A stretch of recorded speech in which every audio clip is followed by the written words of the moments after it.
My wife cheated on me for years, and like an idiot, I believed her lies. When I found out that our youngest son might not be mine, the ground seemed to disappear beneath me. But the real blow came in court. Barbara not only took my kids away from me, but also painted me as a monster to leave me with nothing. And when I saw her in a restaurant with her new lover, I realized, to her, I was just a convenient option. But this story is not over yet. Adolf could never have imagined that one day his life would begin to crumble so quietly and imperceptibly. Once a happy man and loving father, he watched as Barbara, his wife, changed right before his eyes. Her gaze became cold, her voice sharp, and her touches became rare. The worst part was that she seemed to have almost forgotten about their two children, who now constantly sought out Adolf for maternal attention. Barbara lost her job a few months ago.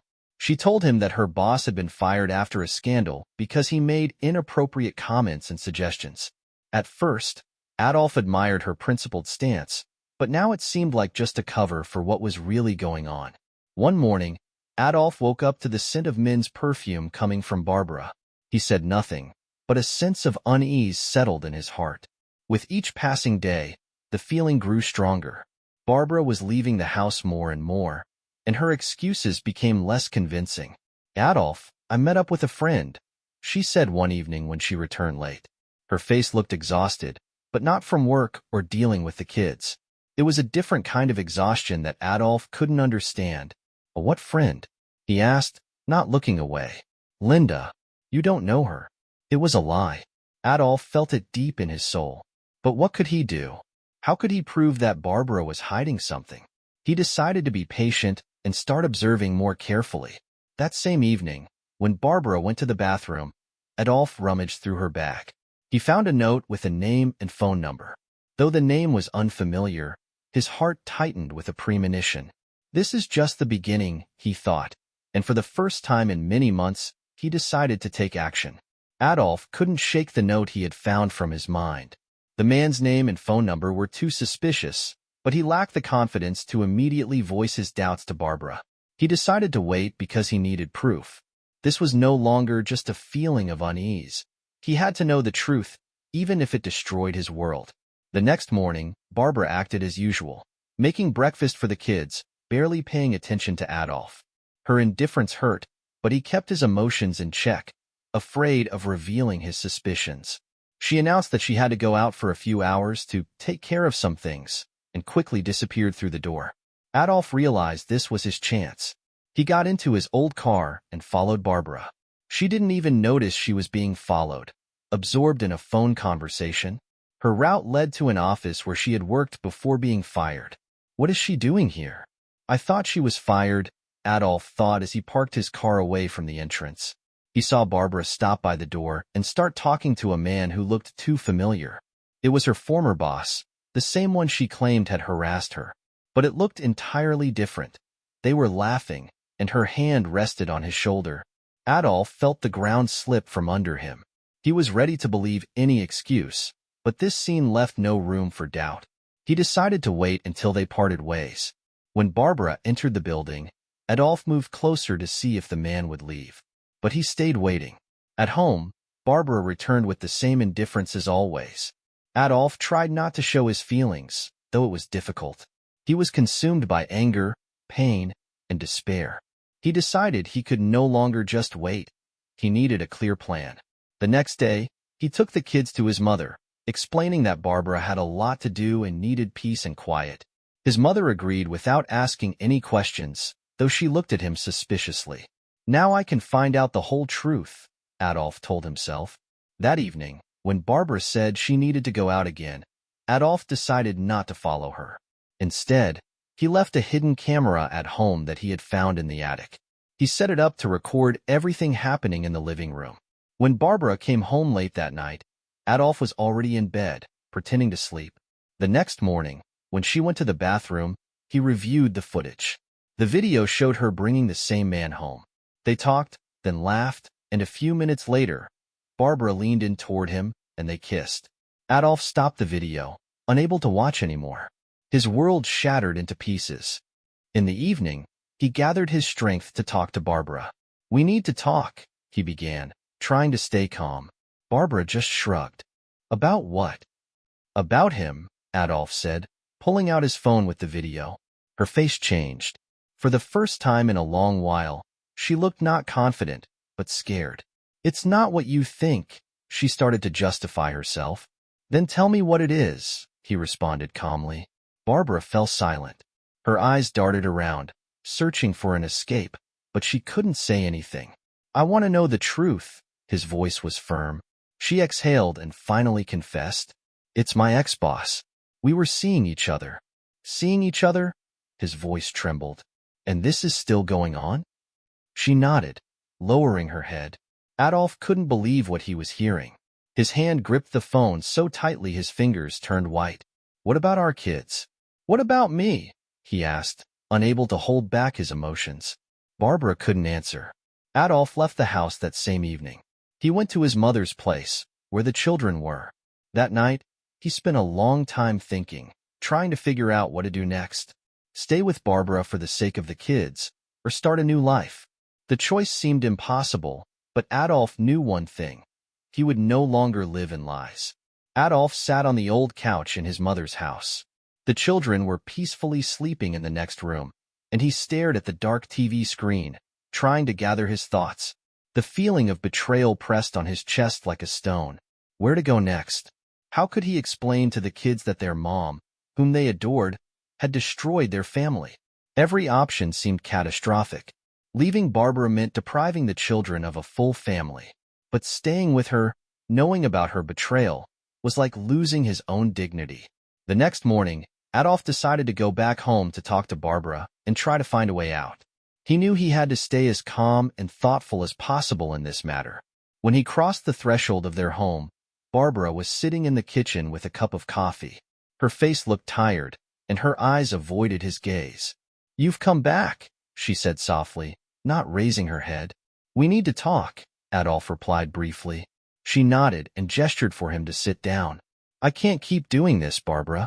What you did, it destroyed everything I thought was important," he began. Barbara remained silent, her hands folded on the table.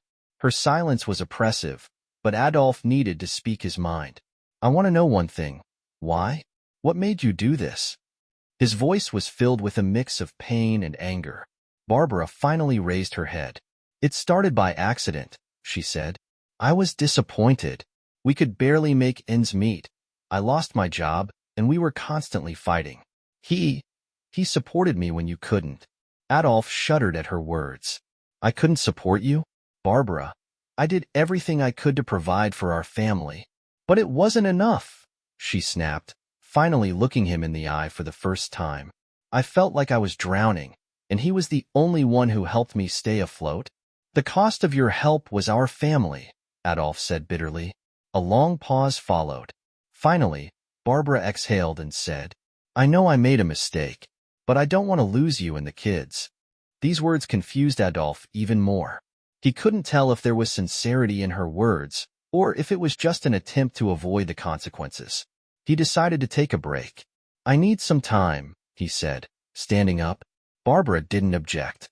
Adolf spent several days at his mother's house, contemplating what to do. He spent a lot of time with the children, trying not to show them how complicated the situation had become. One evening, he received a message from Barbara. "I'm sorry. I'm willing to do anything to fix the situation. Maybe we can start with family therapy?" This step was unexpected for Adolf. He hesitated, but eventually decided to agree. The first therapy session was tense. Barbara openly acknowledged her guilt, but also emphasized that their problems had been mutual. It was hard for Adolf to accept, but the therapist explained that for the relationship to heal, it was important to understand how they both came to this crisis. However, even after several sessions, Adolf wasn't sure if he could forgive Barbara. She was trying to change, spending more time with the children, reconnecting with him, but his trust had been shattered. One day, as Adolf was returning home after another conversation with the therapist, he saw a man standing by their house. It was the same boss of Barbara's. "What are you doing here?" Adolf asked sharply, walking closer. The man looked at him confusedly but quickly regained his composure. "I came to talk to Barbara," he replied. Anger gripped Adolf. She has nothing to do with you anymore. Get out of here. What if I told you she invited me? The man said with a smirk. These words were the last straw. Adolf returned to the house and found Barbara in the living room. Is this true? Did you invite him here? Barbara looked embarrassed. I wanted to clear things up once and for all. Tell him that it's over between us. Wasn't everything that happened enough for you? Wasn't it enough to destroy our family? His voice was filled with disappointment. Barbara couldn't find words to justify herself.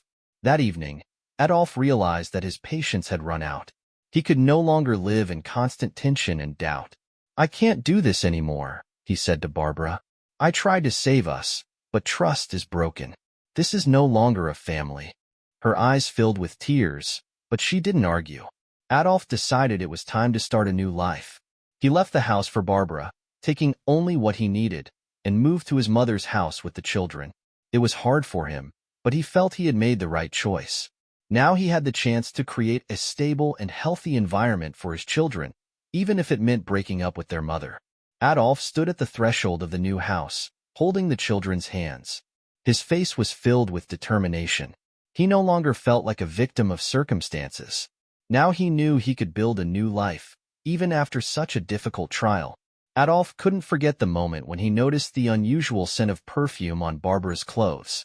Everything seemed too suspicious, but he didn't want to jump to conclusions.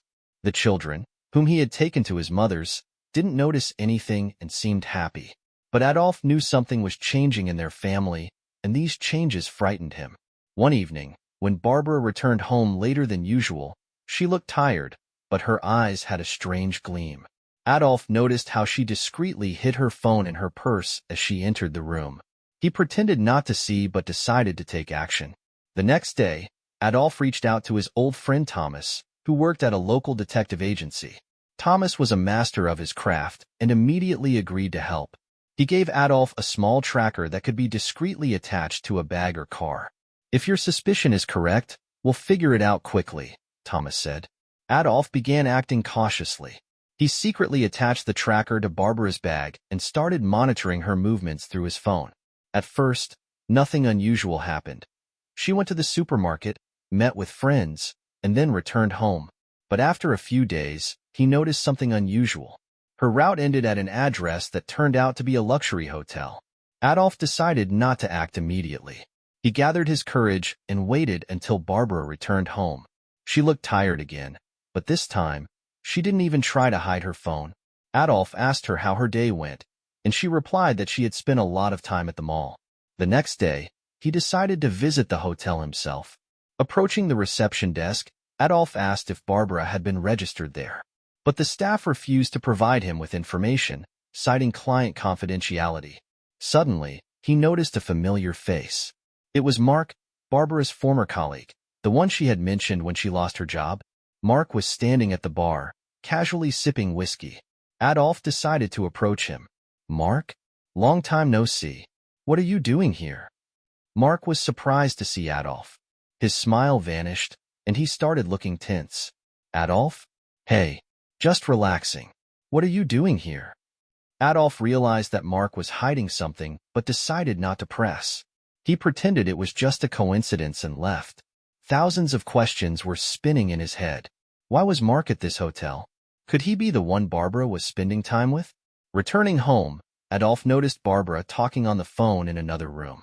Her voice was quiet, but he was troubled by how often she smiled. When she finished the conversation, he pretended to read the newspaper, but in his mind, a plan was already forming. The next day, Thomas called and said he had something interesting. Barbara is not just visiting the hotel. She's meeting someone there. I didn't see his face, but I'm sure it's someone from her past. Adolf decided he couldn't wait any longer. He went to the hotel in the evening and hid in the lobby. Soon, he saw Barbara getting into the elevator with Mark. That was a blow to him. When Barbara returned home, Adolf was waiting for her in the kitchen. Do you have something to tell me, Barbara? He asked, looking her straight in the eyes. Barbara froze, but quickly recovered. What do you mean, Adolf? About the hotel. About Mark. About your walks that end in lies. Barbara realized she had been caught. She tried to say something, but couldn't find the words. Adolf felt devastated. But his inner voice told him that this was not the end. At that moment, there was a knock at the door. Adolf opened it and saw a woman. She introduced herself as Lena, a new social worker who had received a complaint about child neglect in their home. This was an unexpected twist for both of them. Though Adolf was angry with Barbara, he realized that now not only their marriage but also the future of their children was at stake. Adolf stood in the doorway, unsure how to react to the appearance of the stranger. Lena, presenting herself as a social worker, looked professional, but there was something more in her eyes than just official interest. Barbara, who had just been trying to defend herself against accusations of infidelity, now looked confused, and there was a note of anxiety in her voice. "Child neglect?" Barbara repeated, trying to hide her shock behind a forced smile. "This must be a misunderstanding." "I'm just here to check," Lena replied, coldly nodding. "There's information that your children have been spending a lot of time with their grandmother lately, and at home, they aren't getting enough attention." Barbara shot a quick glance at Adolf, as if trying to find confirmation or denial in his eyes. Adolf remained silent. His thoughts were focused on what else this woman might know, and whether her visit had anything to do with what he had discovered about Barbara's affair. While Lena filled out some paperwork and checked the house, Barbara tried to go to the bedroom, but Adolf, sensing something was off, stopped her. "Stay here," he said, looking coldly into her eyes. "We're not done yet." Barbara clenched her fists nervously, but stayed in the kitchen. Meanwhile, Lena looked out the windows, checked the order in the children's room, and listened intently to every sound. When she returned to the couple, her face had taken on a serious expression. "The situation isn't critical yet, but I have to leave a warning," she said, clicking the lid of her pen. "You have a few weeks to prove that your children are receiving proper attention."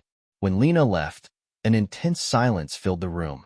Barbara looked as though she might explode, but this time Adolf didn't give her the chance to speak first. "What was that?" he asked sharply. "Are you aware that our children could end up under social services supervision?" "This is your fault," Barbara exclaimed. "Do you sit at home doing nothing all the time?" Adolf couldn't help but let out a bitter laugh.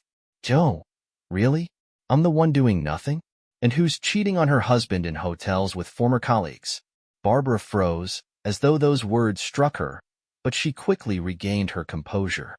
"You don't understand," she whispered, lowering her gaze. "It's not what you think." Adolf leaned toward her, trying to hold her gaze. "Then explain it to me, Barbara. Explain what's going on, because I don't believe a word you say anymore." Barbara remained silent. It seemed like she was battling with her conscience, but then she turned away again. That night, Adolf decided not to sleep. Barbara, as usual, tried to avoid the conversation by locking herself in her room. But when the house fell silent, he heard a soft sound. Barbara was sneaking out through the back door. He quietly followed her, staying in the shadows. She was heading toward the same hotel again. Adolf struggled to keep his anger in check, but he was determined to find out the truth. This time, he got closer and, hiding behind a column, saw Barbara not only meet with Mark, but with a third person, a woman. It was Lena, the same social worker. Adolf froze, trying to understand what was happening.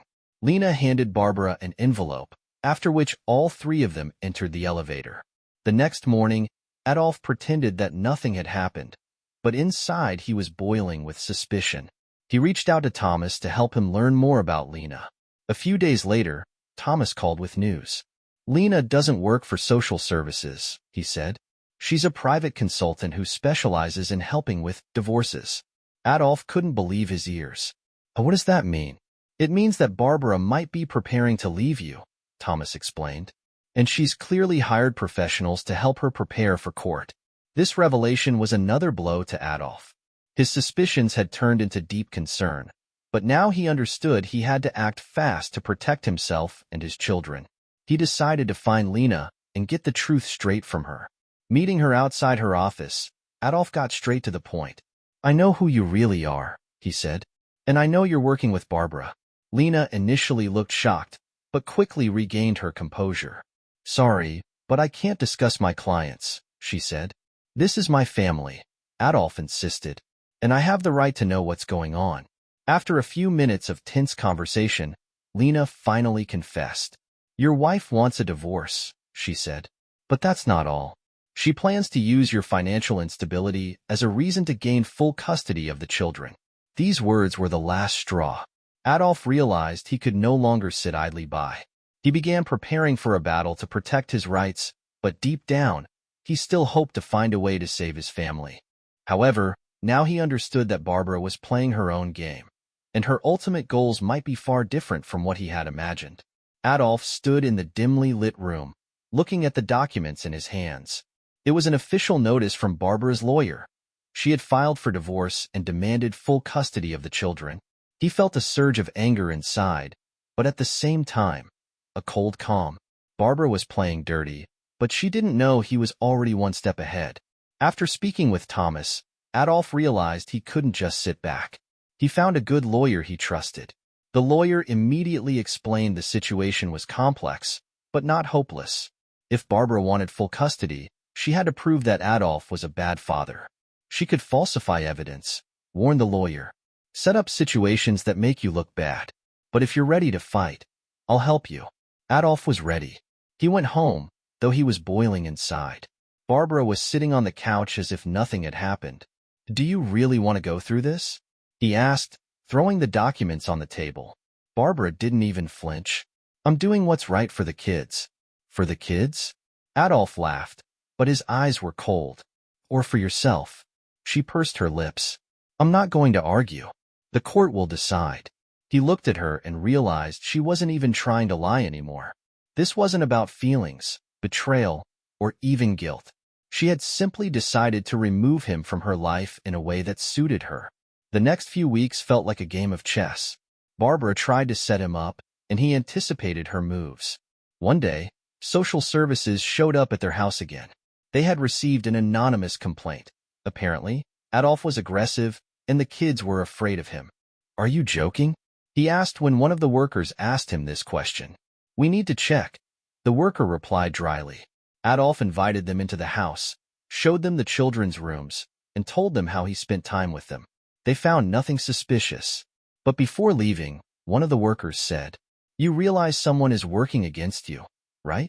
He smiled without humor. Believe me, I know. That evening, he spoke to Barbara.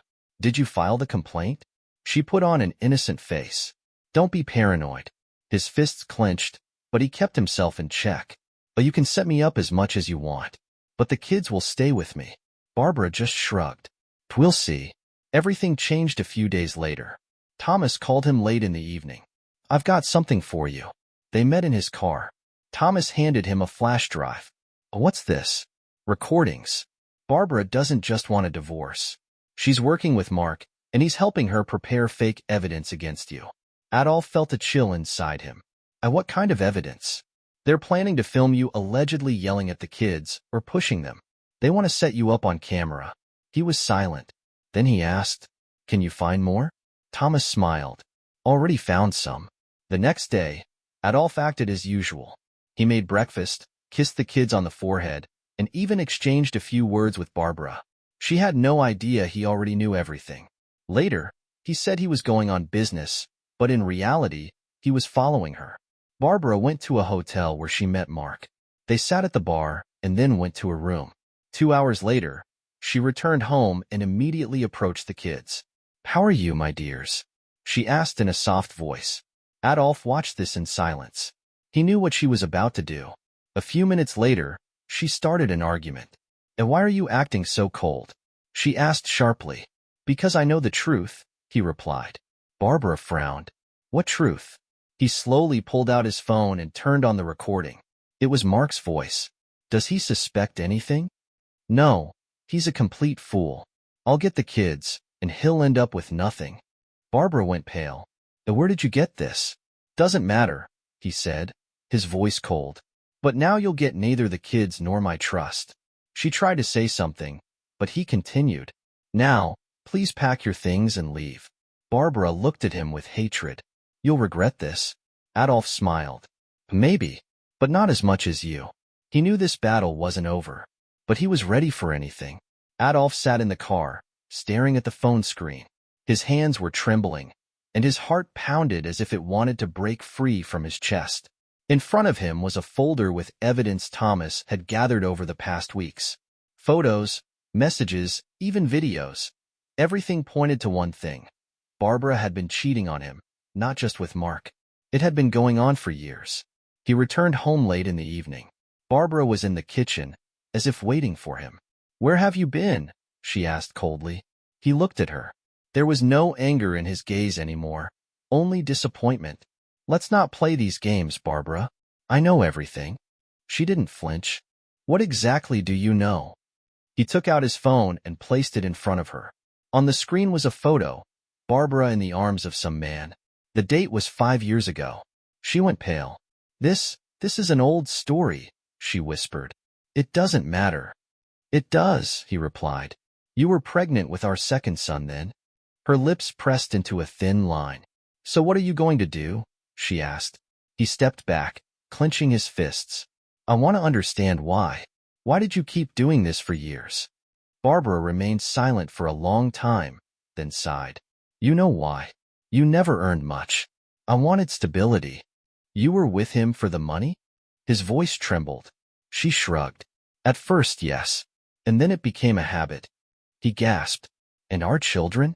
Are they just part of your stability?" She didn't answer. The next day, he decided to take action.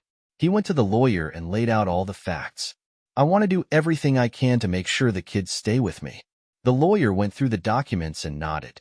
"It will be hard, but there's a chance." That evening, when the children had gone to bed, he sat down again opposite Barbara. "I don't want a divorce," he said straightforwardly. She looked up in surprise. "What?" "But we need to change the rules."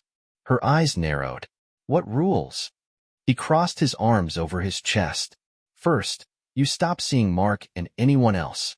Once and for all." She scoffed. "And what else?" "We start therapy. Family therapy." Barbara laughed. "Are you serious? After all this?" "Yes," he said firmly. She stared at him for a long time, then suddenly nodded. "Okay, let's try." The first therapy session was tense. The therapist looked at Barbara and asked, "Why did you agree to this meeting?" She shrugged. "I don't know." Adolf barely restrained his anger. "If you don't know, why are you even here?" She looked at him and suddenly said, "And you? Why are you still here?" He fell silent. He himself didn't fully understand the answer.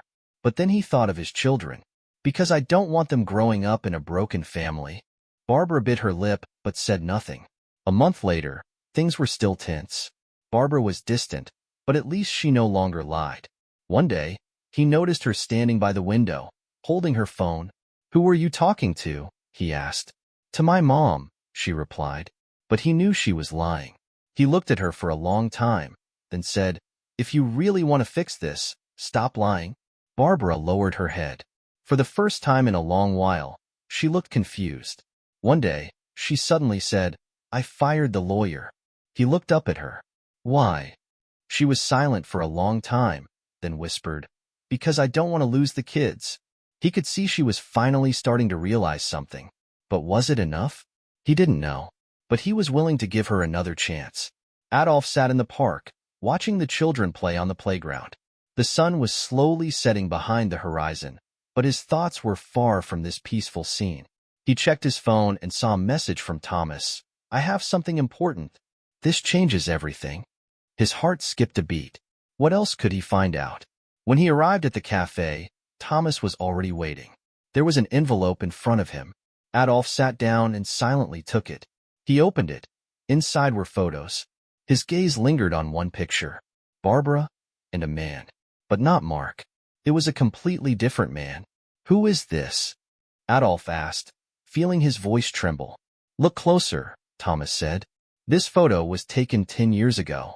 Adolf looked closer. His blood ran cold. Barbara was pregnant. "What are you trying to say?"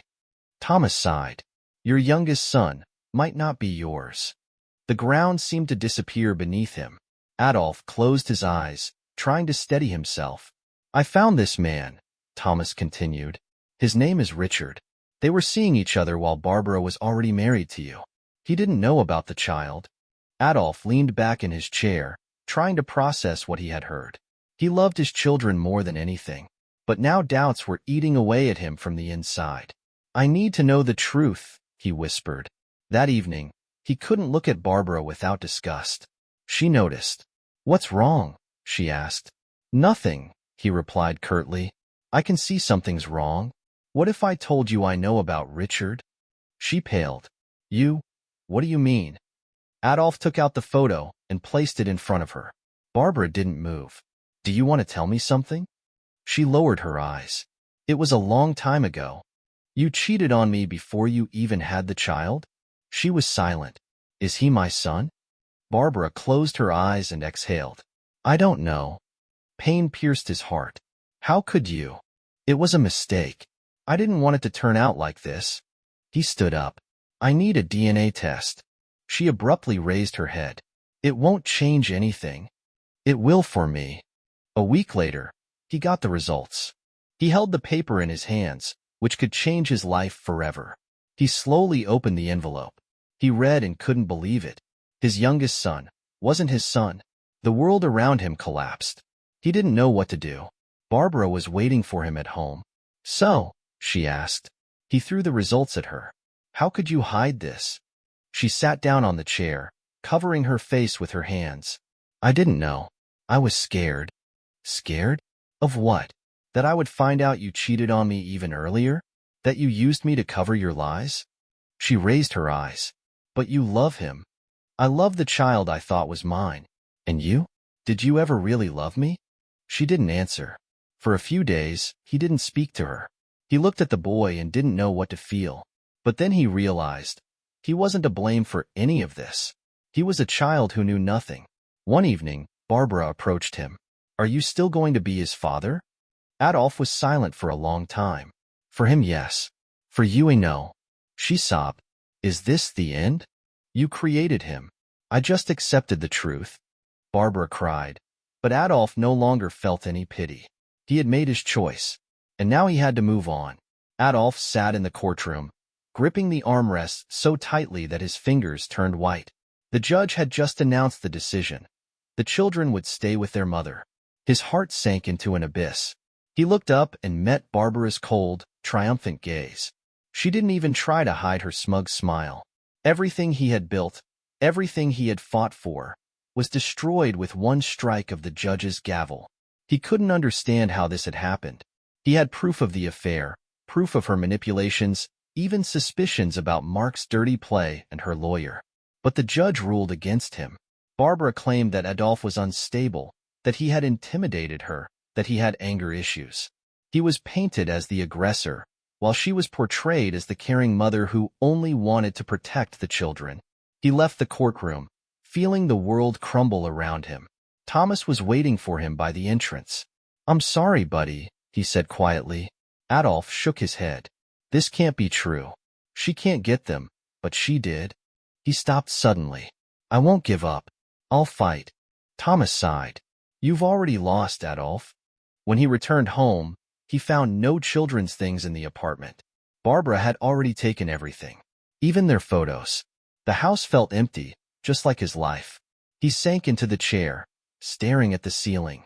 For the first time in his life, he didn't know what to do. A few weeks later, he tried to meet the kids, but Barbara kept finding reasons to refuse.